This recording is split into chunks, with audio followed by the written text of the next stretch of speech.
અરે કક્કુ, હું શું કરું? બાધા આપવા ગયો તો ત્યાંથી બાજુના ગામમાં રામજીભાઈને મળ્યો. તેમણે તેમની ભેંસોની માનતા રાખી હતી. માં સધીની માનતા પૂરી કરવા એમણે ભેંસ આપી. એકલી હું થાકી જાઉં છું. આ ઘરના કામ કરવા કઈ માં સદી તો નહીં આવે ને? છાશ બનાવવામાં મારી ધૂળ નીકળી જાય છે, સમજ્યા? સાંજ પડ્યા બરડા દુખીને બરડ થઈ જાય છે. પણ બધાનું કામ માં પાર પાડે. અરે બેન, કોણ છો તમે? આ મારું ફળિયું?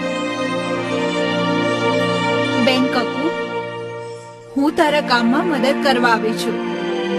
તને કામ કરતા વધારે થાક લાગે છે ને મારી દીકરી? પણ કોણ છો તમે? બેટા કકુ, હું તારી માં સધી.